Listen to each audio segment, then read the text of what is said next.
Over the years, I've been fed this idea of Sony being this camera without a soul, being this machine kind of a thing that's not a real photography camera or something like that. And brands like Fujifilm and Nikon and Leica and Canon with a lot more history are the real photography things. And I am very guilty of that.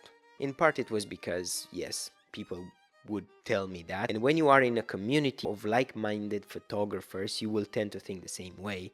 And well, I've been a Fujifilm only shooter for a long time, and yeah, most Fujifilm photographers think that Sony is, or Leica photographers are like, that's Sony, anyway, but yeah, to each their own, and everybody is entitled to their opinion. However, I made the switch. I have been shooting only Sony for all of my clients and most personal projects, or street photo shoots or whatever. This switch made me reflect on the concept of gear matters, and I actually really believe that gear matters, and at the same time the switch made me think that gear doesn't really matter. Let me explain.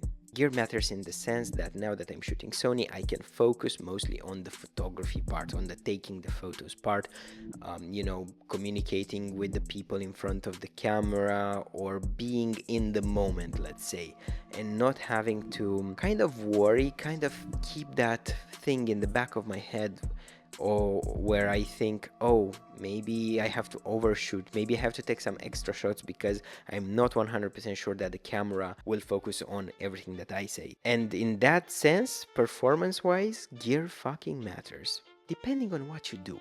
Practically speaking, you could use manual focus, you could use single point autofocus, and ideally cameras perform very well with those types of settings. However, if I find myself during a military exercise with people going around and jumping and doing a lot of things, or I am, for example, photographing a prime minister arriving on the red carpet, shaking hands with the president of the European Parliament, then I need a camera that will focus, will give me 99% accuracy on the things that I am trying to focus, and I don't have to manually do things, especially since I am paying a shit ton of money.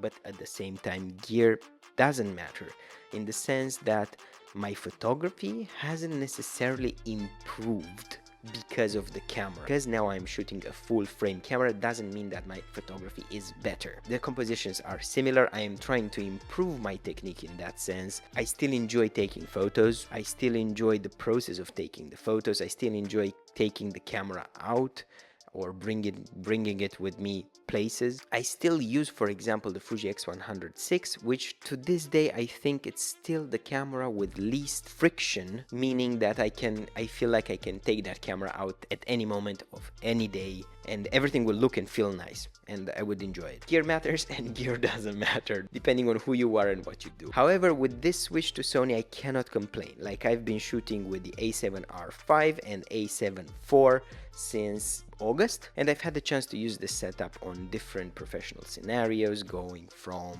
political events to corporate events to military exercises, and of course for my own personal projects and my street photography. And I have to say that the system performs perfectly, and I don't even know the whole system. I don't even know how to use the entire amount of features and settings that these cameras have. I merely use a fraction of them and I'm very happy, and it just delivers. The image quality is great, but the image quality nowadays is great on all cameras. What interested me the most in this system is the performance, is the instant feedback, is the way the camera behaves when I press the shutter. I know it will take the shot in video mode. I know it will keep focusing on the subject.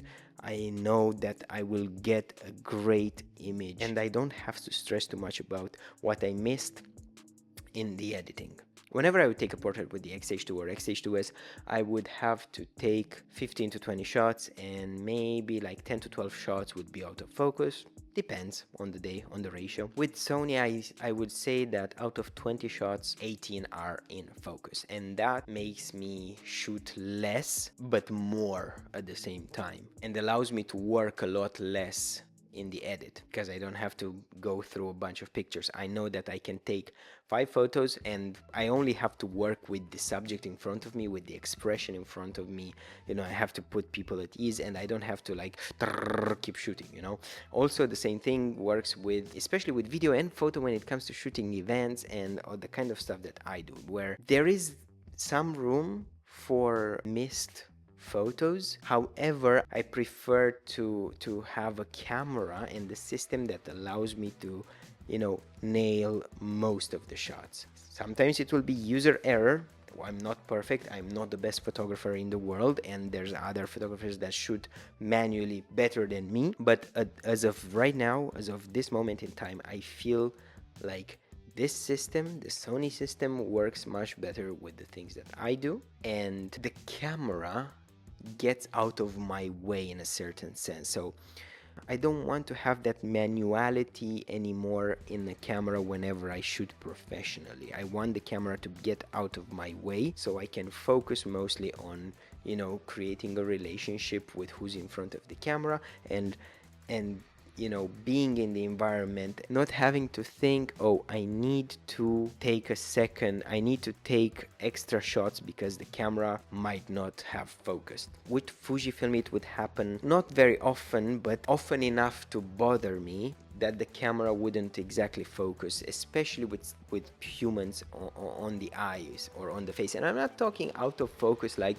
the eye isn't in focus, maybe it's the nose, or maybe it's a little here, or maybe it's the eyebrows or something like that. I would say in the fucking background out of focus, in the trees, bro. That's something that I don't know.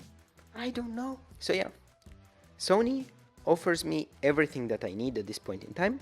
I'm really enjoying it, and other than that, what can I say? I have an A7R5, I have an A7 IV, I have a 20mm f1.8 and an 85mm f1.2 GM2. These are basically the lens that I kind of only need. In theory, I have like 4 focal lengths with only 2 lenses, which is quite convenient. And I know it's only digital zoom, it's basically just cropping, but it gives you a different idea with the visualization of the scene. And especially on the A7R5, you can crop a lot more in, because it's 61 megapixels. Yeah, you have room to, recompose. The cameras feel good in the hands. Fujifilm also felt good in the hand with the, I've never really had a problem with, especially with the X-H2 and X-H2S. Battery life on Sony is good, not that Fuji was bad. And I can color grade my photos in the same way that I used to color grade on Fujifilm, especially with my presets, because they work really well even on Sony. And I've tried them with Canon too, and they also work really well. That's a good sign, it's a good preset. Link in the description, you should check them out. Anyway, it's essential presets for any photographer. It's mostly focused on street photography and documentary photography rather than professional photography, but it's a very good option to have like a base for your photography color grading. And yeah, take a look at these photos, let me know what you think. These were taken all with Sony cameras, with the A7R5 and A7 IV, and they look pretty good, and I didn't feel any negative impact when I switched. It's true that I was shooting Sony before as well, especially at the European Parliament, but now I'm happier, and I don't have the gear acquisition syndrome anymore. I'm in a sweet spot where, for the moment at least, I don't want a new camera, I don't want a new lens. I just kind of want to take photos, and that's it. Even though sometimes that doesn't happen because I get overwhelmed because of the quantity of photos that I have to edit and the stuff that I have to do. And yeah, it's complicated life right now. If you are thinking about switching to Sony and you have been frustrated with your system, whatever that system is, for a while now, if you have the money, go for it. My golden rule is that if you have the money to buy it twice or even 3 times, go for it. Just go for it. I don't think you will regret it. If you've been consistently frustrated with your camera system for more than 6 months, but you still don't have an idea on what system you should switch to, and there's like too many decisions, too many variables, I suggest that you check the link in the description, because I have made a great tool that will help you and guide you towards the best camera that fits your shooting style, your budget, and your professional context.